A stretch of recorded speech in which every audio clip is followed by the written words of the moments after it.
क्या है? जिससे आपको you have fun, you get excited, you passing your leisure time and you are actually having fun, your mind is relaxed, so you are entertaining yourself. तो कितने सारे purposes हैं पढ़ने के, मकसद है पढ़ने का भी और लिखने का भी। हमने जो कैन टाइप की बुक्स लिखी, क्यों, क्या वजह है? हम इंफॉर्मेशन देना चाहते हैं, बच्चों को अवेयरनेस देना चाहते हैं, राइट? यही हमारा मकसद है। अब कुछ उसके अंदर टेक्स्ट होंगे जो परसुएसिव होंगे, कुछ टेक्स्ट उसके अंदर इंफॉर्मेटिव होंगे, कुछ मिक्सचर भी हो सकता है। Alright, when an author rights something, for example book, magazine, textbook, newspaper articles, blogs, all these things. कितनी text types आ गई देखें. He, she chooses his or her words for a purpose. एक मकसद से अल्फाज का चुनाव किया जाता है। अगर मेरा मकसद आपको हंसाना है तो मैं कैसे अल्फाज यूज करूंगा? Funny words, amusing words, entertaining words. But if my purpose is to give you serious information, then the language would be serious, words will be serious. अब देखें, can you recall your previous lessons where I introduced you with brackets and parentheses? यहाँ पे देखें, parentheses में information दी है, commas का इस्तेमाल है, slash का हमने देखा था कि हम दोनों genders को include करते हैं तो slash का इस्तेमाल करते हैं। So, whenever you're learning new lesson, पिछले lessons को apply करें, recall करें, and you will get your memory fresh. The author's purpose is the main reason that he, she has for writing the selection or writing the text. क्या reason है? Reason, purpose एक ही बात है। मकसद क्या है, वजह क्या थी लिखने की? That is almost the same. Number one is to entertain, to give you comic relief, to provide comedy, to make you relax. Then to inform, to give you information. False information? No. Correct, accurate information with reference and accuracy so that you can get the right information. Persuade. Persuade करना verb है, कायल करना, आपको अपनी बात मनवाना। बिल्कुल ऐसे ही है। आप एडवर्टीजमेंट्स पढ़ते हैं, इश्तिहारात देखें, वो कहते हैं हमसे ये चीज़ खरीदें, हम बेस्ट बनाते हैं। या अगर आप अखबार में इश्तिहार पढ़ते हैं या किसी फ्लेक्स पे, किसी बोर्ड पर, या आप यूट्यूब पे एड्स देखते हैं, उसका जो स्क्रिप्ट है, जो उसका मकसद है उस एड बनाने का या उस एड को लिखने का, that is to persuade you, कि आप कन्विंस होके हमारी तरफ आए। Lastly, to express feelings. Feelings express करने के लिए भी लिखा जाता है, अपने आप को रिलैक्स करने के लिए भी लिखा जाता है, अपनी बात का इजहार करने के लिए भी लिखा जाता है, और हम वो भी पढ़ते हैं, जैसे डायरी ऑफ एन फ्रैंक है, और बहुत सारे ऐसे टेक्स्ट हैं जो कि हम पढ़ते हैं और उससे भी हम कुछ ना कुछ सीख रहे हैं। सो ये सारे पर्पसेस हैं। Reasons for writing, inform, expository. किस तरह की राइटिंग होगी? एक्सपोजिटरी, जिसमें हर चीज को एक्सपोज किया हुआ है। एक टॉपिक है, उसको खुल कर बयान किया गया है। एक्सपोज करना, किसी को बिल्कुल पर्दा हटा देना और एक्सपोज कर देना, तो हम उस सारी इंफॉर्मेशन को एक्सपोज कर देते हैं। That is why it is called expository writing. तो जब हम इंफॉर्मेशन देते हैं या पढ़ते हैं, वो किस किस्म की राइटिंग होगी? हमने देखा था कि राइटिंग की डिफरेंट टाइप्स हैं, ऐसे ही है ना भैया? कितनी टाइप्स हैं? डिस्क्रिप्टिव, परसुएसिव, नैरेटिव, आर्गुमेंटेटिव, ऐसे ही है ना? ये 4 बेसिक टाइप्स। तो इंफॉर्मेशन के लिए एक्सपोजिटरी वाली, परसुएड करने के लिए परसुएसिव राइटिंग, एंटरटेन करने के लिए नैरेटिव, कहानी, और वो कहानी और नरेशन पोइट्री में भी हो सकती है और प्रोज में भी, यानी शायरी में भी हो सकती है और नसर में भी हो सकती है। तो ये सारी पर्पसेस हैं। उसके साथ उसकी डिफरेंट टाइप्स ऑफ राइटिंग्स है कि इंफॉर्मेशन होगी, एक्सपोजिटरी राइटिंग होगी, परसुएड होगा, persuasive writing, entertain, narrative or poetry. Story, poetry with a story or any other story, novel, short novel, etc. Now, point of view. अभी तक यहाँ पे कोई सवाल है हमारा? क्लियर है?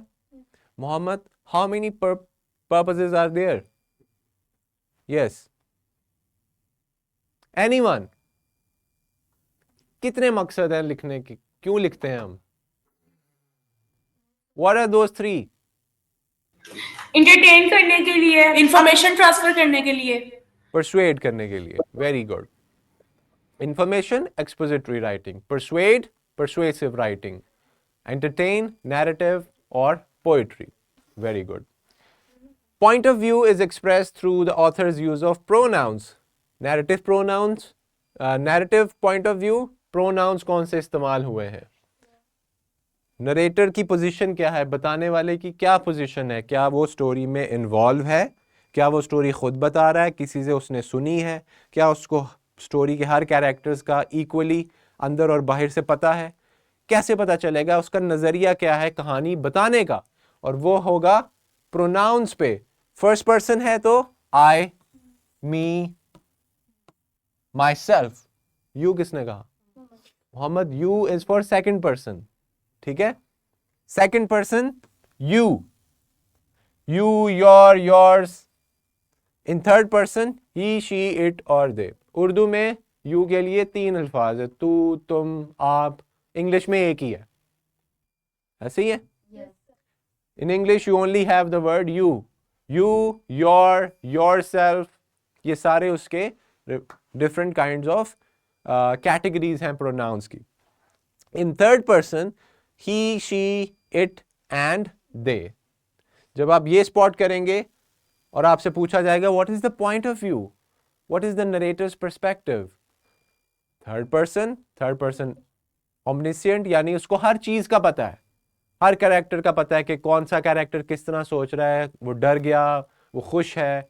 लेकिन अगर लिमिटेड होगा तो उसको सिर्फ एक कैरेक्टर के अंदर और बाहर हर चीज का पता होगा. लेकिन अगर ऑब्जेक्टिव है तो उसका वो सिर्फ जाहिर चीज देख रहा है, किसी कैरेक्टर के अंदर क्या चल रहा है उसे नहीं पता, क्योंकि वो ऑब्जेक्टिव है. ठीक है? Second person is just no category, just second person. First person is first person. I am first person. If I am telling you something, that is a first person narrative. अगर मैं उसके अंदर involve हूं. This is a lesson called the Lahore Diaries. ये एक blog है. Foreigner है, उसने विजिट किया पाकिस्तान का, लाहौर का, और उसने उस सारी एक्सपीरियंसेस एक ब्लॉग में लिख दी, बुक लॉग में, जो आप इंटरनेट पे पढ़ सकते हैं, जो हमने बुक में ऐड किया है. इसमें देखें पॉइंट ऑफ व्यू वी, आप इसमें आपको आई भी मिलेगा.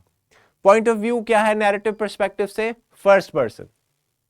Alright, what is the point of view? First person. ठीक है? ऑलराइट, प्री रीडिंग क्वेश्चन है, जो obviously it's a reading strategy, जो आप प्री रीडिंग क्वेश्चन पहले पढ़ेंगे और उसके बाद लेसन को आप पढ़ते हैं. What do you think, what is the purpose of this kind of writing? क्या पर्पस हो सकता है? एंटरटेन करना, परसुएट करना, या इंफॉर्मेशन देना? इंफॉर्मेशन देना. Yes, is that right? Yes, information provide की है. और आप राइटर का मकसद क्या था लाहौर को विजिट करके ब्लॉग लिखने का? ताकि आपको लाहौर की इनसाइट्स बताई जाएं, उनका खाना, street food, the way they behave, उनका कल्चर क्या है, उनका रहन सहन किस तरह है. तो क्या इंफॉर्मेशन है? क्या मिल रहा है हमें? इंफॉर्मेशन मिल रही है. ठीक है? So the purpose is to inform. किस तरीके का ऐसे, किस टाइप का टेक्स्ट है ये? एक्सपोजिटरी. एक्सपोजिटरी, आपको एक टॉपिक से एक्सपोज किया गया, आपको हर चीज बता दी गई और नाउ अगर आप इस पूरे आर्टिकल को पढ़ें, इस ब्लॉग को पढ़ें, तो आपको ऐसा लगेगा कि राइटर जो है वो उसने बहुत इंजॉय किया, ऑथर ने, जो ब्लॉगर है उसने बहुत इंजॉय किया, उसको उसके लिए एक बहुत अच्छी मेमोरी थी। किस तरह की लैंग्वेज यूज की होगी उसने, किस तरह की लैंग्वेज इस्तेमाल की है? Positive, encouraging. She painted a true picture and a very unbiased realistic picture of Lahore. So bias नहीं थी, वो बिल्कुल अनबायस्ड है, उसका एक्सपीरियंस अच्छा रहा। The kind of language, the choice of words is positive. Alright, अगर मैं आपसे पूछूं लैंग्वेज किस तरह की है, लैंग्वेज पे फोकस कीजिएगा, तो आप लैंग्वेज पे फोकस करेंगे। Through the window the sun is setting and the city is coming alive. Descriptive language है, डिस्क्रिप्टिव लैंग्वेज है, डिस्क्रिप्शन बताई गई है। Fruit vendors squat on the side of the road next to their wares while shop owners pull up their shutters, all preparing to cater to the evening crowds. Descriptive, description है, क्या हो रहा है, setting किस तरह की थी। तो अब next page पे चलते हैं। You have your glossary with you as well. Now, in blogs, जब आप blog पढ़ते हैं on any site, you can have and you can look at pictures as well. Pictures पे भी और इन्फोग्राफिक्स को भी देखकर ज्यादा सीख सकते हैं।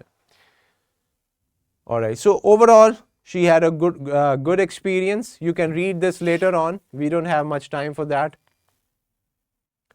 This whole now let's look at this language focus. Notice how the present simple tense is used to describe ongoing actions and habitual events such as the sun is setting and the city is coming alive. Present में हालांकि हो चुका past में event, experience past का है, लेकिन लिखा इस तरह क्या है, in the present sense, present tense. We arrive at our hostel, देखें वी अराइव्ड नहीं कहा उसने, कहा we arrive. So in the positive man, in the positive and present tense she presented everything, जैसे आपको लगेगा कि अभी प्रेजेंट में हो रहा है। तो ये भी एक लिखने की टेक्निक है कि आप पास्ट इवेंट्स को प्रेजेंट में लिखें, लेकिन फिर थ्रू आउट प्रेजेंट में लिखिएगा, उसको चेंज नहीं करेंगे, पास्ट से प्रेजेंट, प्रेजेंट से पास्ट, एक ही टोन उसमें रखेंगे। तो लैंग्वेज पे फोकस करना है, डिस्क्रिप्शन किस तरह की इस्तेमाल हुई है हमने ये देखना है, लैंग्वेज पे फोकस करना है, वर्ड्स, उसकी डिक्शन कैसी है, वर्ड्स पॉजिटिव हैं। Alright, now note the description of trying golgappe for the first time. So she tried golgappe for the first time and she described it beautifully, that how they are made and how to pop them in your mouth and have fun. So the rickshaw drivers, she described the golgappes, the rickshaw driver's enthusiastic gesture to share her local food with the foreigners. Rickshaw driver ने उनके साथ food share किया and he was very polite. So language पे हमने focus करके देखना है कि language किस तरह की, हमें क्या फीलिंग आ रही, क्या वाइब आ रही है लैंग्वेज की। अगर वो बैड वर्ड्स यूज करती और गलत बताती, मिस इन्फॉर्म करती, तो हम उसे क्रिटिसाइज कर सकते कि the author is unbiased, the author is totally biased, right? Okay, so now the worksheet is quite simple. आपके पास कुछ सेंटेंसेस हैं, प्रॉबेबली वन सेंटेंस, आपने बताना है पर्पस क्या है। फॉर एग्जाम्पल, एक पैम्फलेट है, एक एडवर्टीजमेंट है, urging people not to eat animals और use products made from animals, कि जानवरों से बनी हुई अशिया का इस्तेमाल नहीं करना और खानी नहीं है आपने। क्या मकसद है इसका लिखने का, इस पूरी एडवर्टीजमेंट के लिखने का? एंटरटेन करना, परसुएड करना या इन्फॉर्म करना? जी, Asma, what about you? If you see an advertisement for veganism,